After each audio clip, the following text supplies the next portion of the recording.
നമസ്കാരം. CSSൻ്റെ ക്ലാസ് 1ലേക്ക് എല്ലാവർക്കും സ്വാഗതം. കഴിഞ്ഞ ക്ലാസ്സിൽ നമ്മൾ HTMLലെ ലാസ്റ്റ് ഫോംസിനെ കുറിച്ചിട്ടായിരുന്നു ഡിസ്കസ് ചെയ്തിരുന്നത്. അപ്പോൾ HTMLൻ്റെ ക്ലാസ് നമ്മൾ ആ ഫോമിൻ്റെ കൺട്രോൾസ്, ആട്രിബ്യൂട്ട്സ്, അതേപോലെ പിന്നെ video element, I frame last പറഞ്ഞ് നമ്മൾ HTML പൂർത്തിയാക്കിയിരുന്നു. ഇനി നമ്മൾ CSSനെ കുറിച്ചിട്ടാണ് പഠിക്കാൻ പോകുന്നത്. CSS എന്ന് പറഞ്ഞു കഴിഞ്ഞാൽ ഇപ്പോൾ HTMLൽ നമുക്ക് ആട്രിബ്യൂട്ട്സ് യൂസ് ചെയ്തിട്ട് നമുക്ക് സ്റ്റൈൽസ് കൊണ്ടുവരാം.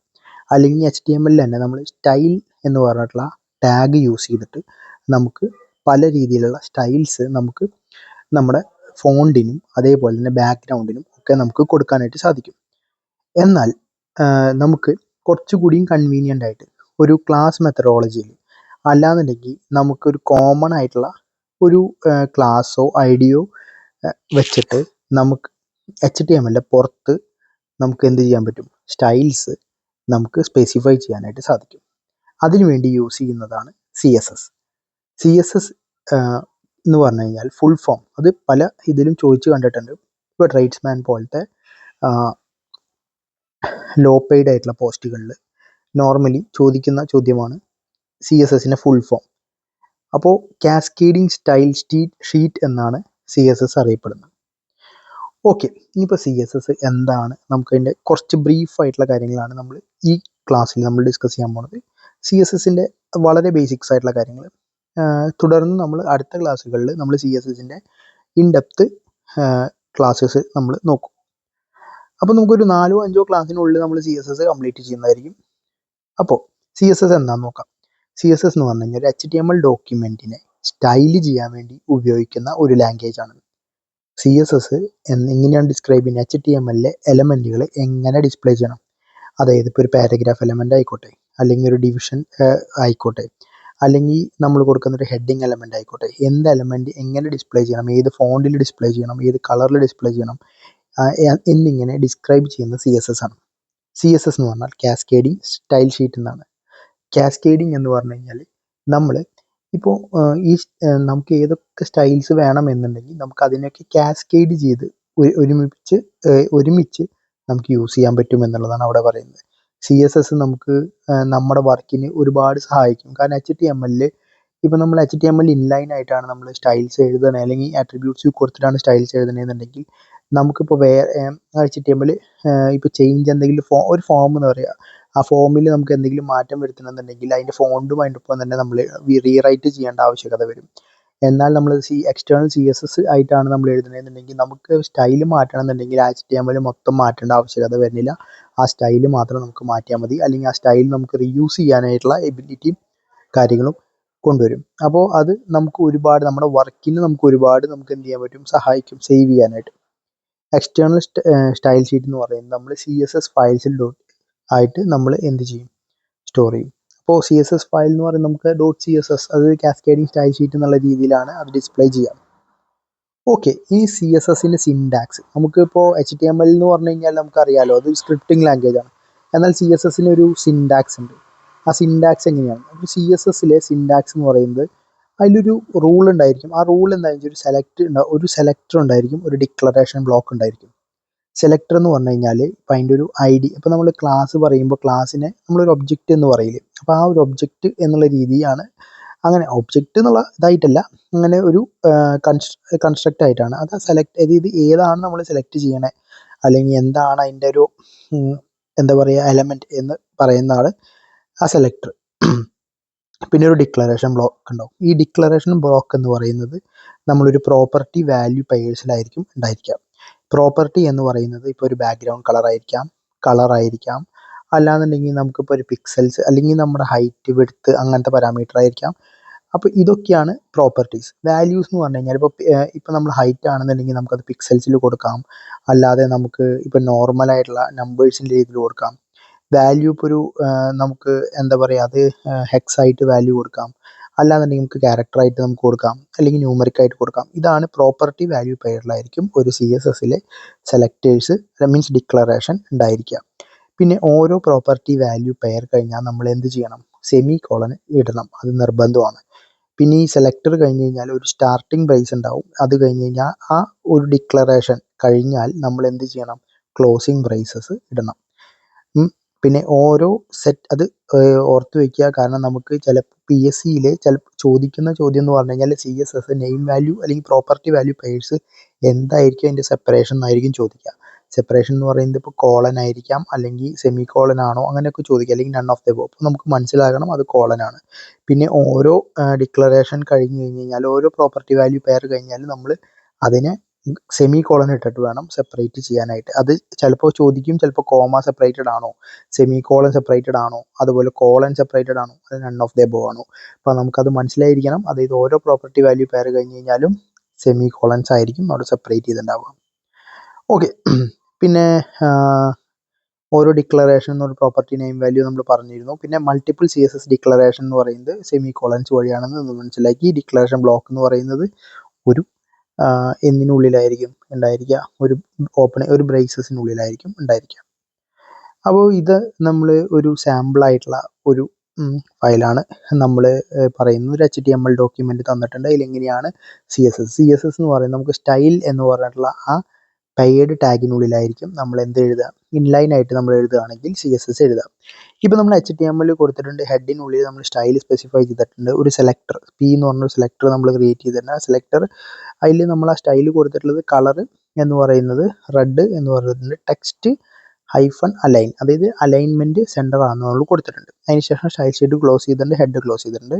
ബോഡിയിലായിരിക്കും നമ്മുടെ ആക്ച്വൽ ആയിട്ട് എന്ത് സ്റ്റാർട്ട് ചെയ്യുക, നമ്മുടെ HTML പേജ് സ്റ്റാർട്ട് ചെയ്യുക. അതിനകത്ത് നമ്മൾ നമ്മുടെ സെലക്ടർ P ആണ്. സോ നമ്മൾ ആ P എവിടെയൊക്കെ വരുന്നുണ്ടോ അവിടെയൊക്കെ ഈ സ്റ്റൈല് ഫോളോ ചെയ്യും. അതായത് സെൻട്രൽ ലൈൻഡ് ആയിരിക്കും, കളർ റെഡ് ആയിരിക്കും. ഇപ്പോൾ നമ്മൾ ആ സെലക്ടർ P എന്ന് പറയുന്നത് എന്തായിരുന്നു, നമ്മൾ പാരഗ്രാഫ് ടാഗിനാണ് ഉദ്ദേശിച്ചിട്ടുള്ളത്. അപ്പോൾ പാരഗ്രാഫിൽ എവിടെയൊക്കെ ഈ P ടാഗ് വരുന്നോ അതിൻ്റെ ഉള്ളിൽ എംബഡ് ചെയ്തിട്ടുള്ള ആ ടെക്സ്റ്റ് എലമെൻ്റ് എന്ന് പറയുന്നത് ആ പർട്ടിക്കുലർ നമ്മൾ സ്പെസിഫൈ ചെയ്ത പർട്ടിക്കുലർ ടെക്സ്റ്റ് സ്റ്റൈലായിരിക്കും അവിടെ ഉണ്ടാവുക.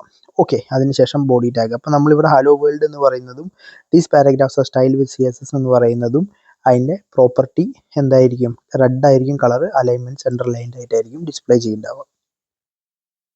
ഓക്കെ. ഇനി നെക്സ്റ്റ് നമ്മൾ CSS ഇൻസേർട്ട് ചെയ്യേണ്ട രീതികൾ ഏതൊക്കെയാണ്. 3 രീതിയിൽ നമുക്ക് CSSനെ ഇൻസേർട്ട് ചെയ്യാൻ പറ്റും ഒരു HTML ഡോക്യുമെൻറ്റിൽ.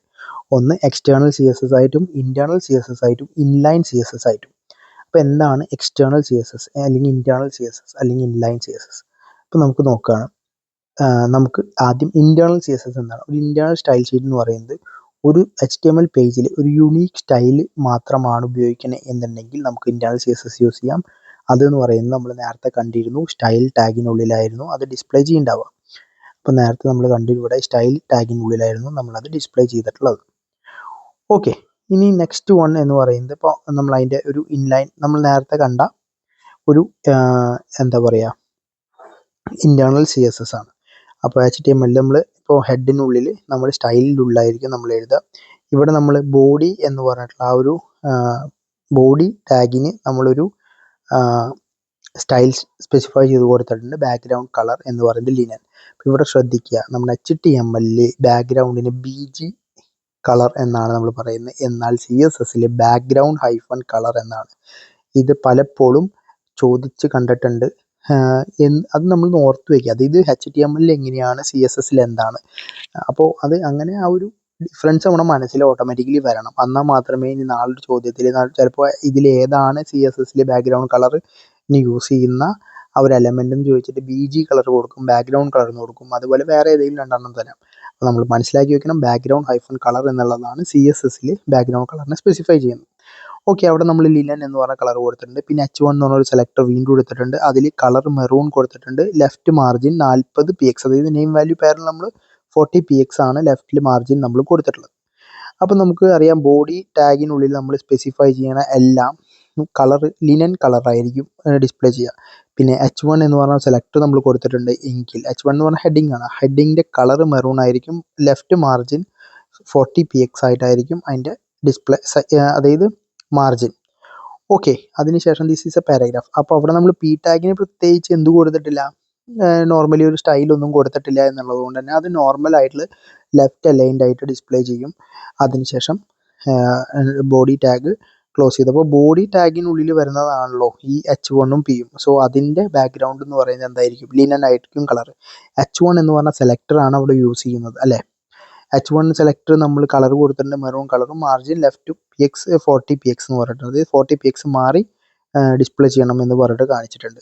അപ്പോൾ നമ്മൾ H1നും ബോഡിക്കും മീൻസ് സ്റ്റൈൽ കൊടുത്തിട്ടുള്ളതുകൊണ്ട് ആ രീതിയിൽ ഡിസ്പ്ലേ ചെയ്യും. എന്നാൽ പാരഗ്രാഫ് ടാഗിൽ പ്രത്യേകിച്ച് നമ്മളൊന്നും കൊടുത്തിട്ടില്ല. അത് സെലക്ട് വെച്ചിട്ടൊന്നും യൂസ് ചെയ്തിട്ടില്ല എന്നുള്ളത് കൊണ്ട് തന്നെ അതിൽ പ്രത്യേകിച്ച് മാറ്റമൊന്നും ഉണ്ടായിരിക്കില്ല. ഇനി നെക്സ്റ്റ് എന്ന് പറയുന്നത് ഇൻലൈൻ CSS ആണ്. ഇൻലൈൻ CSS എന്ന് പറഞ്ഞാൽ ഒരു ഇൻലൈൻ സ്റ്റൈൽ എന്ന് പറയുന്നത് ഒരു യൂണീക്ക് സ്റ്റൈൽ, ഒരു സിംഗിൾ എലമെൻറ്റിന് നമ്മൾ സ്റ്റൈൽ ചെയ്യാൻ വേണ്ടി യൂസ് ചെയ്യുന്നതാണ് ഇൻലൈൻ. അപ്പോൾ ഇൻലൈൻ സ്റ്റൈലിൽ നമുക്ക് എന്താ പറയുക, ഒരു സ്റ്റൈൽ ആട്രിബ്യൂട്ട്, ഒരു റെലവൻറ്റ് എലമെൻറ്റിന് വേണ്ടിയിട്ട് ഉപയോഗിക്കുന്നതാണ്. അതിന് എന്താ പറയുക, CSS പ്രോപ്പർട്ടി യൂസ് ചെയ്തിട്ട്. അപ്പോൾ നമ്മളിവിടെ താഴെ കൊടുത്തിട്ടുണ്ട് ബോഡി ടാഗിനുള്ളിൽ മറ്റേ ഹെഡർ H1 എന്ന് പറഞ്ഞാൽ ഹെഡറിന് സ്റ്റൈൽ കൊടുത്തിട്ടുണ്ട്, ബ്ലൂ കളറും സെൻട്രൽ ലൈൻഡ് ആയിട്ടും കൊടുത്തിട്ടുണ്ട്. ദിസ് ഈസ് എ ഹെഡിങ് എന്ന് പറഞ്ഞാൽ കൊടുത്തിട്ടുണ്ട്. അതേപോലെ തന്നെ പാരഗ്രാഫ് സ്റ്റൈലിലും ഒക്കെയും സെപ്പറേറ്റ് ഇൻലൈൻ ആയിട്ടായിരിക്കും നമ്മൾ എന്ത് കൊടുത്തിട്ടുള്ളത്, സ്റ്റൈൽ കൊടുത്തിട്ടുള്ളത്. റെഡ് കളർ കൊടുത്തിട്ടുണ്ട്, ദിസ് ഈസ് എ പാരഗ്രാഫ് എന്ന് പറഞ്ഞിട്ടുണ്ട്. അവിടെ അലൈൻമെൻ്റ് ഒന്നും കൊടുക്കാത്തത് കൊണ്ട് തന്നെ അത് ഡിഫോൾട്ടായിട്ട് ലെഫ്റ്റ് ആയിട്ട് അലൈൻഡ് ആയിട്ടായിരിക്കും ഉണ്ടാവുക. ഇനി നെക്സ്റ്റ് എന്ന് പറയുന്നത് എക്സ്റ്റേണൽ CSS ആണ്. എക്സ്റ്റേണൽ CSS എന്ന് പറഞ്ഞു കഴിഞ്ഞാൽ നമുക്ക് ഒരു എൻറ്റയർ വെബ്സൈറ്റ് നമ്മൾ ഹാൻഡിൽ ചെയ്യുന്നുണ്ടെങ്കിൽ അതിൻ്റെ സ്റ്റൈൽസ് കാര്യങ്ങളൊക്കെ നമ്മൾ എക്സ്റ്റേണൽ ആയിട്ടായിരിക്കും നമ്മൾ എഴുതിയിട്ടുണ്ടാവുക. അതെന്തുകൊണ്ടാണെന്ന് വെച്ച് കഴിഞ്ഞാൽ നമുക്ക് ഇപ്പോൾ സ്റ്റൈലിന് എന്തെങ്കിലും മാറ്റം വരുത്തണം എന്നുണ്ടെങ്കിൽ ആ CSS ഫയലിൽ മാത്രം പോയി മാറ്റിയാൽ മതി. നമ്മൾ ഓരോ HTML എലമെൻറ്റിൽ പോയിട്ട് നമ്മൾ സെർച്ച് ചെയ്ത് കണ്ടെത്തേണ്ട കാര്യമില്ല. അപ്പോൾ ഈ HTML എലമെൻറ്റ് എന്ന് പറഞ്ഞു കഴിഞ്ഞാൽ ഒരു റെഫറൻസ് ഉണ്ടായിരിക്കണം. എന്ത് എക്സ്റ്റേണൽ സ്റ്റൈൽ ഷീറ്റിൽ നമ്മൾ നോർമലി HTML കോഡിൽ ഒരു എക്സ്റ്റേണൽ റെഫറൻസ്, എക്സ്റ്റേണൽ സ്റ്റൈൽ ഷീറ്റിലേക്ക് ഒരു റെഫറൻസ് നമ്മൾ കൊടുത്തിരിക്കണം. ആ റെഫറൻസ് കൊടുക്കുന്നത് ലിങ്ക് എന്ന് പറഞ്ഞ എലമെൻറ്റ്സ് യൂസ് ചെയ്തിട്ടാണ്. നോട്ട് ചെയ്യുക, ലിങ്ക് എന്ന് പറഞ്ഞ എലമെൻ്റ് ആണ് ആ ഹെഡ് സെക്ഷനിൽ നമ്മൾ എക്സ്റ്റേണൽ CSS ഫയലിലേക്ക് ലിങ്ക് ചെയ്യാനായിട്ട് ഉപയോഗിക്കുന്നത്. അപ്പോൾ നമ്മൾ ഇവിടെ HTML എഴുതിയിട്ടുണ്ട്, ഹെഡിനുള്ളിലാണ് നമ്മൾ എപ്പോഴും സ്റ്റൈലായാലും ലിങ്ക് ആണെങ്കിലും എഴുതുക. ലിങ്ക് റിൽ എന്ന് പറഞ്ഞാൽ അതായത് ആ റിലേറ്റ് ഏത് സ്റ്റൈൽ ഷീറ്റിനാണ് ഉദ്ദേശിക്കുന്നത് ആ സ്റ്റൈൽ ഷീറ്റ് നമ്മളവിടെ കൊടുക്കുന്നുണ്ട്. ഏത് റെഫറൻസ് ആണ്, മൈ സ്റ്റൈൽ എന്ന് പറഞ്ഞിട്ടായിരിക്കും നമ്മളത് ക്രിയേറ്റ് ചെയ്തിട്ടുണ്ടാവുക. അങ്ങനെയാണ് ക്രിയേറ്റ് ചെയ്ത് വെച്ചിട്ടുള്ളത് എന്നുള്ളതുകൊണ്ടാണ് മൈ സ്റ്റൈൽ .css എന്ന് പറഞ്ഞാൽ CSS കാസ്കേഡിംഗ് സ്റ്റൈൽ ഷീറ്റ് എന്നാണ് ഉദ്ദേശിക്കുന്നത്. അതിലേക്ക് നമ്മൾ പോയിന്റ് ചെയ്യുന്നുണ്ട്. ഇനി നമ്മൾ എന്ത് സ്പെസിഫൈ ചെയ്യുന്നുണ്ട്, മൈ സ്റ്റൈൽ .cssൽ നമ്മൾ ആ CSS ഫയലിലൂടെ നമ്മൾ എന്ത് സ്പെസിഫൈ ചെയ്ത് കൊടുക്കുന്നു ആ രീതിയിൽ നമുക്ക് എന്ത് ചെയ്യാനായിട്ട് സാധിക്കും, ഈ നമ്മുടെ ഈ HTML എലമെൻറ്റ് മീൻസ് നമ്മൾ HTML പേജ് ഡിസ്പ്ലേ ചെയ്യും. അപ്പോൾ അതിന് ഉദാഹരണമാണ് മൈ സ്റ്റൈൽ .css എന്ന് പറഞ്ഞു കഴിഞ്ഞാൽ HTML ടാഗുകളൊന്നും ഉണ്ടായിരിക്കില്ല. അതെന്ന് പറയുന്നത് ഇതേപോലെ ആയിരിക്കും. ബോഡിയിലെ ബാക്ക്ഗ്രൗണ്ട് കളർ ലൈറ്റ് ബ്ലൂ നമ്മളവിടെ കൊടുത്തിട്ടുണ്ട്. അപ്പോൾ നമ്മളിവിടെ ലൈറ്റ് ബ്ലൂ ബാക്ക്ഗ്രൗണ്ട് കളറിലായിരിക്കും ഉണ്ടാവുക. അപ്പോൾ ഹെഡിങ് H1ൽ നമ്മൾ നേവി കളർ കൊടുത്തിട്ടുണ്ട്. ലെഫ്റ്റിൽ നിന്ന് മാറി 20 px മാറിയിട്ട് നമ്മൾ എന്ത് കൊടുത്തിട്ടുണ്ട്, നമ്മുടെ H1 സെലക്ടർ ഹെഡിങ് നമ്മൾ കൊടുത്തിട്ടുണ്ട്. പിന്നെ പാരഗ്രാഫിൽ നമ്മളിവിടെ പ്രത്യേകിച്ച് ഒന്നും കൊടുത്തിട്ടില്ല എന്നുള്ളത് കൊണ്ട് തന്നെ പാരഗ്രാഫ് ടാഗ് നോർമലായിട്ട് ഡിസ്പ്ലേ ചെയ്യും. അപ്പോൾ ഇത്രയും പറഞ്ഞുകൊണ്ട് നമ്മുടെ ഇന്നത്തെ ക്ലാസ് ഞാൻ അവസാനിപ്പിക്കുകയാണ്. അപ്പോൾ അടുത്ത ക്ലാസ്സിൽ കാണും വരെ എല്ലാവർക്കും നന്ദി. Thank you all.